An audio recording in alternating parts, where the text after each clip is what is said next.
네, 오늘 비가 밖에 굉장히 많이 오고 있죠. 네, 그 비바람을 뚫고 이 자리에 오신 분들은 정말 대단한 것 같습니다. 그 비바람을 뚫고 또 시상식에 참여하기 위해서 또 특송을 준비하기 위해서 이 자리에 참여한 아이들도 정말 대단한 것 같은데 우리 서로를 보시면서 한번 인사하겠습니다. 사랑하고 축복합니다. 네, 비가 와서 좀 시원해진 것 같은데 사실 굉장히 무더운 여름을 지금 우리는 보내고 있죠. 네, 무더운 여름이 지속되는 가운데 다들 건강히 지내고 계시나요? 다 아프세요? 다 건강히 지내고 계시죠? 네, 제가 특별히 연령대별 여름철 건강관리법에 대해서 제가 안내해드리도록 하겠습니다. 네, 제가 좀 들어야 될 것 같은데 유아 및 어린이의 여름철 주의 질환은 뭐 탈수, 식중독, 열사병, 수족구 등이 있다고 합니다. 그래서 우리 아이들은 물을 많이 마시고 외출 시 모자를 쓰고 샤워를 자주 시키는 등 위생 관리에 철저히 해야 된다고 합니다. 네. 그리고 20, 30대, 40대 청장년층의 주의 질환은 식중독, 그리고 냉방병, 스트레스성 질환이 있다고 합니다. 그래서 덥다고 해서 찬 음식을 많이 먹지 말고 규칙적인 수면과 운동으로 면역력을 유지하라고 합니다. 네, 저한테 굉장히 필요한 것 같습니다. 그리고 50대, 60대, 70대 중노년층은 열사병, 고혈압, 그리고 관절염 등이 있다고 합니다. 그래서 갈증을 느끼지 않더라도 물 자주 드시고요. 덥더라도 갑자기 찬물 샤워는 금지입니다. 큰일 나죠. 그리고 무리한 야외 활동을 삼가시고 가벼운 운동을 하라고 이렇게 말하면서 여름철에 우리가 특별히 주의해야 될 사항을 알려주고 있습니다. 근데 연령대를 보아하니까 빠진 연령대가 있습니다. 어디가 빠졌죠? 10대가 중간에 빠져. 10대. 우리 10대 청소년들이 빠졌는데 청소년들은 무더운 여름에도 버틸 수 있는 최적의 신체를 갖고 있기 때문에 뺐을까? 그죠? 근데 아마도 우리 청소년들 10대 아이들은 그 어떤 질병도 범접할 수 없는 큰 병이 하나 있습니다. 뭐죠? 네, 사춘기 중2병이 있죠. 그들을 보는 우리들은 중2병 도졌네, 큰일 났다 이렇게 말할 수 있겠지만 정작 그들은 중2병이 아니라 성장통입니다 이렇게 말할 수도 있죠. 그렇다면 중2병은 왜 생기는 걸까요? 중2병의 특징, 허세, 자아도취, 극도의 자기중심적이고 현재 자신의 상황에 대한 불만족 때문에 막 웃으시는 분도 계시는데 그런 것들로 인해 사춘기와 중2병이 생기죠. 중요한 건 자기 중심적이고 뭔가 불만이 가득하기 때문에 다른 사람에 대해서는 거의 생각하지 않고 배려하지 않는 모습입니다. 옆에 청소년 자녀를 둔 부모님이나 또한 중고등부 선생님이 계시다면 이렇게 인사하겠습니다. 오늘도 고생이 많으시겠습니다. 네, 오늘도 고생이 많으시겠습니다. 그런데 이 중2병의 특징, 허세, 자아도취, 자기 중심적인 모습, 우리 중2병 청소년들만 그럴까요? 오늘 우리는 자기 중심적으로 살아가고 있지는 않습니까? 더 나아가서 나의 신앙의 모습을 봤을 때 여전히 나만 생각하는 자기 중심적인 그런 신앙의 모습은 아닌가요? 하나님의 기준이 아닌 나의 기준에 합당해야 하는 그런 신앙생활을 하고 계시지는 않습니까? 오늘 말씀의 한 인물, 이 요나를 통해서 우리의 모습을 한번 점검해 볼 수 있기를 소망합니다. 지금까지 내가 철저히 자기 중심적이었던 그런 모습이었다면 우리의 발걸음을 돌이켜 하나님 중심의 삶이 되기를 간절히 소망합니다. 우리 1절 말씀 같이 한번 읽어보겠습니다. 요나 4장 1절 말씀입니다. 요나가 매우 싫어하고 성내며. 시작부터 굉장히 요나가 화가 나 있는 그런 모습입니다. 그냥 화나 있는 것도 아니고 성내고 매우 극대노한 상황이죠. 오늘 말씀을 볼 때 요나가 화난 이유는 이겁니다. 하나님께서 요나에게 말씀하시기를 니느웨에 있는 사람들의 죄가 너무 크기 때문에 그곳을 심판하실 것이다. 그리고 너는 그 사실을 니느웨 사람들에게 가서 알려라 명령하셨죠. 근데 요나는 어떻게 합니까? 니느웨로 가지 않고 다시스라고 하는 곳으로 가게 되죠. 요나가 왜 니느웨가 아닌 다시스로 가려고 했을까요? 왜 다시스로 가려고 했을까요? 말씀에 보면은 요나는 하나님의 얼굴을 피하기 위해 다시스로 갔다라고 기록이 되어 있는데, 그리고 우리는 어렸을 때부터 듣기를 요나는 청개구리 같아서 하나님의 말씀을 따르지 않았다고만 생각하고 있는데, 사실 어떻게 보면은 요나는 굉장히 애국심이 강한 그런 사람일 수도 있어요. 왜냐하면 이 니느웨라고 하는 곳은 아수르의 수도인데, 아수르라고 하면 성경에서 어떤 이미지가 기억나십니까? 아수르? 네, 이스라엘을 자주 괴롭히는 그런 나라 중에 한 곳이 이 아수르라고 하는 곳이죠. 그래서 요나가 하나님의 말씀대로 니느웨에 가서 너희들 하나님의 심판이 임하실 거야. 너희들이 하나님의 말씀에 순종 안 했으니까 너희들 하나님이 심판하실 거라고. 너희들 자신을 돌아보고 하나님 앞에 전심으로 회개를 해라고 말했을 때, 그들이 정말 회개를 하고 하나님께서 그들을 심판하지 않으신다고 하면 그 영향이 그대로 이스라엘에게 미칠 것이라고 생각을 했기 때문에, 그냥 아수르 때문에 우리나라가 계속 힘들 것 같으면은 그냥 망했으면 좋겠다. 하나님께서는 우리나라가 많이 괴롭힘을 당했는데 이해해 주시겠지? 니느웨를 심판하신다고? 그냥 니느웨가 심판 당했으면 좋겠다. 그러면 우리나라도 평안하겠지? 이게 요나의 솔직한 마음이었을 수도 있어요. 그렇게 신학된 요나의 발자취를 보면은 니느웨가 아닌 다시스로 향하는 배를 타게 됩니다. 근데 그 배가 큰 폭풍을 만나게 되고 그 안에 있는 사람들이 혼란스러워하는 그 가운데서 요나는 잠을 자고 있죠. 사람들이 요나를 찾아내서 추궁을 합니다. 아니, 갑자기 이렇게 폭풍이 불어서 배가 위험한데 너는 잠을 자고 있는 거냐? 너도 네가 믿는 신에게 빌어라. 그때 요나가 이실직고 하죠. 사실 내가 하나님의 말씀에 불순종해서 이런 일이 일어난 것 같다. 다 내 잘못이다. 그렇게 자신의 잘못을 인정하고 바다로 뛰어듭니다. 또 어떻게 보면 요나는 굉장히 멋있는 사람 같기도 해요. 자기를 희생할 줄 아는. 그렇게 우여곡절 끝에 요나는 니느웨에 도착을 합니다. 그래서 하나님께서 나를 살려주셨으니까 하나님의 명령대로 니느웨에서 하나님의 말씀을 선포하죠. 3장 4절 말씀에 이렇게 기록이 되어 있습니다. 요나가 그 성읍에 들어가서 하루 동안 다니며 외쳐 이르되 40일이 지나면 니느웨가 무너지리라 하였더니, 요나가 니느웨 성에 가서 얘기를 합니다. 하루 동안 돌아다니면서 당신들이 잘못을 했으니까 40일 뒤에 이 니느웨에 큰 심판이 있을 겁니다. 이렇게 요나가 선포를 하죠. 근데 요나의 생각과는 다르게 요나가 생각지도 못했던 그런 반전이 일어나게 되죠. 이어서 5절 말씀에 니느웨 사람들이 하나님을 믿고 금식을 선포하고 높고 낮은 자를 막론하고 굵은 베옷을 입은지라. 요나는 그냥 니느웨 사람들이 이 하나님의 말씀을 들은 척도 안 하고 그냥 계속 죄를 지으면서 심판의 날이 올 거라고 기대했는데, 갑자기 니느웨 왕부터 시작해서 가축들까지 자신의 죄를 용서해달라는 표시에 굵은 베옷을 입고 회개하기 시작하는 거예요. 자신의 잘못을 인정하고 회개하기 시작합니다. 여기서 요나는 당황을 하게 되죠. 얘네 뭐지? 내가 생각했던 건 이런 모습이 아닌데? 그렇게 왕부터 시작해서 가축들까지 자신의 죄를 회개한 니느웨를 향한 하나님의 반응이 어떻습니까? 3장 10절에 하나님이 그들이 행한 것 곧 그 악한 길에서 돌이켜 떠난 것을 보시고 하나님의 뜻을 돌이키사 그들에게 내리리라고 말씀하신 재앙을 내리지 아니하시니라. 하나님께서는 요나의 그 전한 말씀을 들었던 니느웨 사람들이 전심으로 회개하는 모습을 보고 그들에게 내리려고 하셨던 재앙을 내리지 않으셨습니다. 그들이 죄의 자리에 있었지만 심판의 경고를 듣고 그에 대한 반응으로 하나님께 회개를 한 것이죠. 그 니느웨 사람들의 진심 어린 회개에 대해 하나님께서는 재앙을 내리지 아니하셨던 것이죠. 그에 대한 요나의 반응이 오늘 말씀 1절입니다. 요나가 매우 싫어하고 성내며, 그냥 성낸 것도 아니고 싫어하고 매우 싫어하고 화를 냈다고 합니다. 매우 싫어하고. 어느 정도로 화를 낸 걸까요? 요나는 니느웨 사람들이 회개를 한 모습, 그리고 하나님께서 니느웨를 벌하지 않으신 것에 대해서 화를 내고 있습니다. 그냥 화를 낸 것도 아니고 극대노로.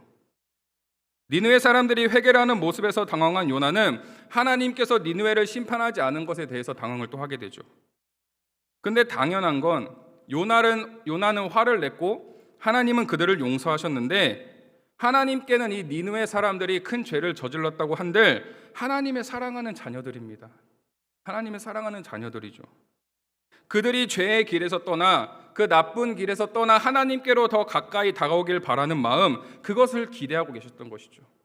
이것은 하나님의 진심입니다. 진심. 반대로 요나는 어떻습니까?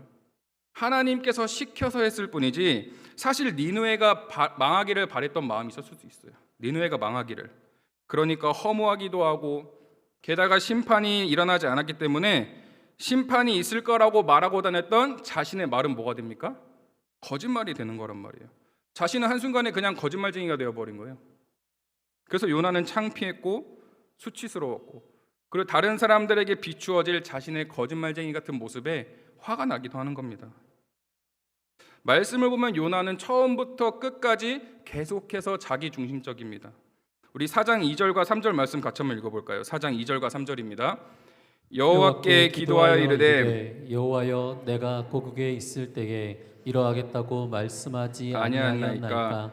그러므로 내가 빨리 다시스로 도망하였사오니 주께서는 은혜로우시며 자비로우시며 노하기를 더디하시며 이내가 크시사 뜻을 돌이켜 재앙을 내리지 아니하시는 하나님이신 줄을 내가 알았음이니이다.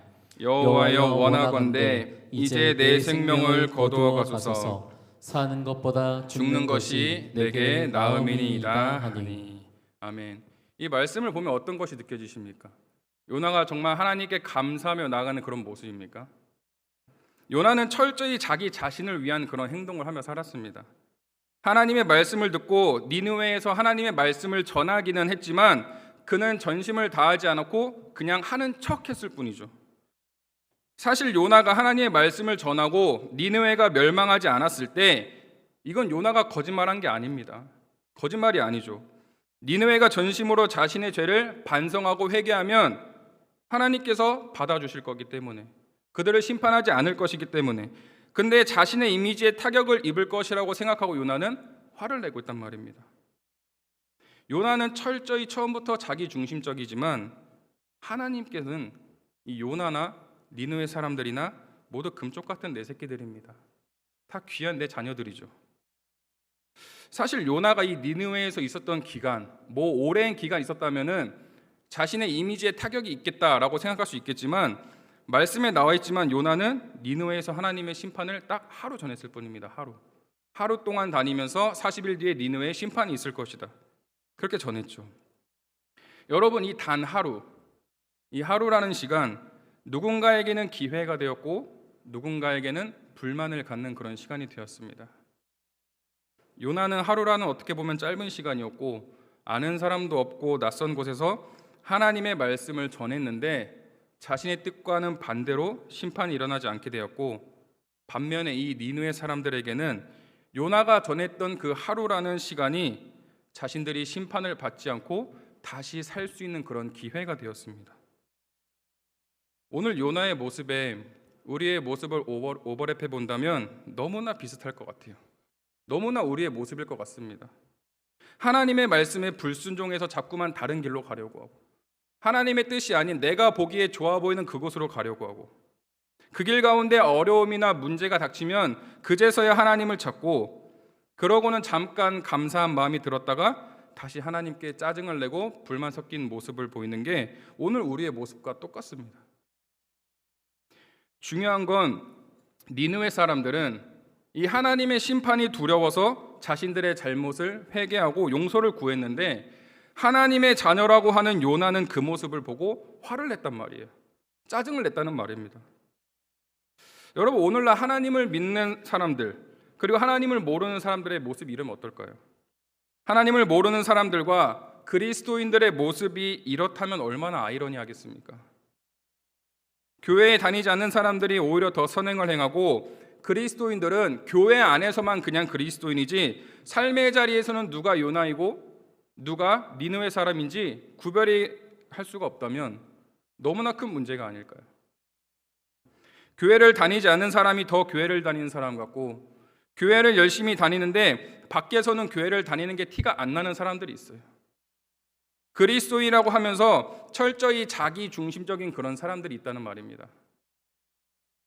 예수님을 믿는다고 말은 하지만 예수님의 섬김과 헌신의 모습이 아닌 그와 정반대의 모습을 보이는 그리스도인들이 너무나 많다는 거죠. 이것이 우리가 경계해야 되고 내 자신을 끊임없이 점검해야 되는 이유입니다. 하나님 말씀 앞에서 끊임없이 내 모습을 점검해 봐야 되는 이유예요. 왜냐하면 내가 요나의 모습일 수도 있기 때문입니다. 아니, 이미 요나의 모습을 넘어설 수도 있습니다. 요즘은 기술이 워낙 많이 발전하다 보니까 무엇이 진짜고 무엇이 가짜인지 구별하기 굉장히 힘든 때가 되었어요. 겉으로 딱 봤을 때 이건 진짜입니다, 이건 가짜입니다, 구별하기 굉장히 힘들죠. 흔히 이런 말을 많이 합니다. 오늘같이 비가 많이 오는 날 가방을 머리 위에 쓰고 비를 피하면 그 가방은 가짜고, 그 가방을 내 품에 안고 달려가고 있으면 그 가방은 진짜라고 하죠. 어떤 모습을 보셨습니까 오늘? 이 시대의 수많은 그리스도인, 오늘 내가 그리스도인인 척하고 살아갈 수 있습니다. 하나님 중심의 삶이 아닌 철저히 자기 중심적인 삶을 살아가고 있는 것이죠. 내가 잘 되면 그 다음에 하나님 생각해 볼게요. 내 자녀가 이번 수능 잘 보고 대학 좋은 데 가면 그 다음부터 교회 다니게 할게요. 우선은 내가 잘 되는 게 먼저, 내가 먼저죠. 자기 중심적입니다. 오늘 나는 아닌가요? 오늘 우리는 아닐까요? 나는 진짜 그리스도인이라고 확실하게 이야기할 수 있으십니까? 나는 내 중심이 아니라 하나님 중심으로 살아가는 철저한 그리스도인입니다 라고 분명히 말씀할 수 있으십니까? 아니면 말씀에 비춰보니 나는 진짜인 척하는 가짜였다라는 걸 느끼게 되십니까? 꼭 우리가 기억했으면 좋겠습니다. 철저히 자기 중심의 내가 무엇인가를 잘해서 이룬 것이 있다면 그것이 작은 것이든 큰 것이든 결국은 하나님께서 해주셨다는 걸. 우리 6절 말씀을 같이 한번 읽어보겠습니다. 4장 6절 말씀입니다. 하나님 여호와께서 박농쿨을 예비하사 요나를 가리게 하셨으니 이는 그의 머리를 위하여 그늘이 지게 하며 그의 괴로움을 면하게 하려 하심이었더라. 요나가 박농쿨로 말미암아 크게 기뻐하였더니. 아멘. 요나가 그렇게 하나님께 화를 내다가, 그렇게 하나님께 짜증을 내다가 하나님께서 박농쿨을 준비해 주셔서 요나의 더위를 피하게 해주셨는데 그 박농쿨로 인해 기뻐하고 있습니다. 여러분, 이 요나의 기쁨에 하나님을 향한 기쁨이 있었을까요? 이 말씀을 보면서 우리가 잊지 말아야 되는 건 요나처럼 이 박농쿨로 인해 기뻐하는 삶이 아닌 내가 지금 무엇을 필요로 하는지 아시고 또한 나의 상황을 다 지켜보고 계시고 그리고 인도하시는 하나님께서 지금도 나와 함께 계시는구나, 이 박농쿨을 예비하신 하나님께 우리는 감사할 수 있어야 되는 것입니다. 여러분, 이런 마음가짐과 감사의 회복이 있어야 자기 중심적인 삶에서 하나님 중심적인 삶으로 변화될 수 있는 겁니다. 우리 그리스도인들이, 우리 교회 다니는 사람들이 이런 모습으로 진짜 변화될 때 다시 한번 우리나라의 부흥의 불길이 일어날 수 있는 것입니다. 여러분, 그래서 내 모습을 한번 솔직히 돌아봤으면 좋겠습니다. 점검해봤으면 좋겠어요. 지금 나는 나에게 일시적인 기쁨을 주는 박농쿨로 인해 기뻐하고 있는지, 아니면 나의 삶의 자리 가운데 그 박농쿨을 예배해 주신 하나님께 감사드리고 있는지 한번 우리의 모습을 점검해봤으면 좋겠습니다. 제가 제주에서 사역할 때 청소년부를 담당했었는데 그곳에서 제주 지역의 청소년 사역을 담당하시는 분들의 모임이 있었어요.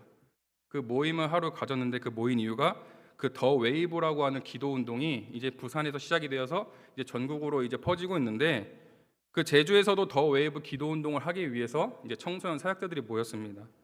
이제 그 기도 운동을 시작하기에 모였는데 준비 과정 가운데 영상을 보고 함께 나누다가 한 여학생의 간증을 듣게 되었어요. 어느 날 선생님이 그 교실에서 야, 여기에 예수님 믿는 사람, 교회 다니는 사람 손 들어봐 라고 이렇게 이야기를 했대요. 그래서 한 9명 정도가 손을 들었는데 갑자기 선생님이 이런 말을 하더래요.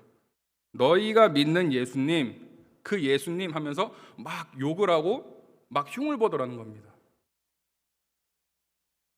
여러분, 만약에 우리가 이런 말을 현장에서 직접 듣는다면 어떤 반응이 나올 것 같습니까? 9명 중에 선생님한테 뭐라고 반박한 학생이 한 명도 없었대요. 그냥 듣고 있었다고 합니다. 근데 이 학생들이 그게 너무나 마음이 아파서, 너무나 큰 상처가 되어서 집에 가서 부모님께 상황을 이야기하고 그 부모님들의 학교에 항의를 해서 선생님이 공개 사과까지 했는데 이 9명의 학생들의 마음 가운데 너무나 큰 상처가 되어 있는 거예요. 선생님이 그런 말을 할 때 아무런 반응도 하지 못한 내 자신이 너무나 밉고 죄책감에 빠져 있었던 겁니다. 내가 그리스도인이라고 하면서, 내가 하나님의 자녀라고 말은 하면서도 한마디 못했다는 것이 너무나 마음이 아팠대요. 그리고 너무나 큰 죄책감으로 다가왔다는 그 학생의 간증을 들으면서 너무나 마음이 아팠습니다. 아마 이런 이야기를 현장에서 듣는다면 몇 가지의 반응이 나오겠죠. 그냥 대수롭지 않게 생각해서 장난으로 생각하는 사람도 있을 것이고, 아니면 직접 그게 무슨 말이냐고 막 대드는 사람도 있을 겁니다. 마지막으로 아무런 말도 하지 못하다가 마음에 죄책감이 드는 그런 사람들도 있을 겁니다. 진짜 그리스도인이라면 어떻게 해야 올바른 모습일까요? 막 선생님한테 덤비라는 그런 말이 아닙니다. 이 상황에서 우리가 어떻게 해야 그리스도인다운 모습인 걸까요? 여러분, 오늘 우리의 모습은 어떻습니까? 한번 솔직하게 스스로에게 한번 대답했으면 좋겠습니다. 나는 다른 사람들에게 내가 어떤 이미지로 보일까 하는 여전히 자기 중심적인 그런 모습이 하나님을 뒷전으로 밀어낸 그런 삶을 살고 계시지 않습니까? 여전히 나의 이익, 나의 만족. 그렇다면 우리 이 시간 결단했으면 좋겠습니다. 나만 생각하는 자기 중심에서 정말 하나님 중심인 그런 삶으로 살아보겠다. 주님이 기뻐하실 그 일을 기대하며 살아보겠다. 한번 결단하며 나아가는 그런 우리 모두가 되었으면 좋겠어요. 오늘 우리 충일교회 중심에 예수 그리스도가 있기를 주님의 이름으로 축복합니다. 지난주일 영화부를 시작으로 이제 교회학교의 여름 사역들이 시작이 되었습니다. 놀라시겠지만 12개월부터 3살까지의 영화부를 제가 담당하고 있습니다. 매주 아이들을 보면서 이제 딸과 아들 같은 모습으로 바뀌어주고 있는데, 작년에는 이제 4-5살 유아부를 담당했었습니다. 작년에 이제 청년들이 국내 선교를 갔었는데 저와 김명선 목사님이 함께 그곳을 방문했었습니다. 그래서 강심현 목사님이 반가워 맞아주시면서 그 자리에 있는 청년들과 그 교회 아이들에게 이제 저희 둘을 소개해 주시는데 이렇게 소개해 주셨어요. 우리 교회 유아부, 유치부 목사님이야. 네. 이제 이번 주 토요일 주일 우리 유아부, 유치부 여름 성경학교가 진행이 됩니다. 그리고 다음 주는 유년부, 소년부 성경학과와 중등부의 여름 수련회가 진행이 되고 8월에는 고등부의 여름 사역이 계속해서 진행이 됩니다. 여러분, 우리 아이들이 이번 이 여름 수련회, 여름 성경학교를 통해서 자기 중심의 삶에서 하나님 중심의 삶으로 살아갈 수 있도록 함께 기도 부탁드리겠습니다. 정말 자기 자신만을 생각하는 그런 중이병 신앙에서 그곳에서 벗어나 하나님 중심으로 살아가기를, 또한 믿음으로 결단하며 나아가는 시간이 될 수 있도록 아이들, 부모님들, 담당 교사들만 기도하는 것이 아니라 우리 충일교회 모든 공동체가 함께 기도하면서 다음 세대를 세워갈 수 있기를 간절히 소망합니다. 정말 우리 사랑하는 충일교회가 나 중심이 아닌, 자기 중심이 아닌 하나님 중심으로 든든히 세워져가는 귀한 공동체가 되기를 주님의 이름으로 축복합니다.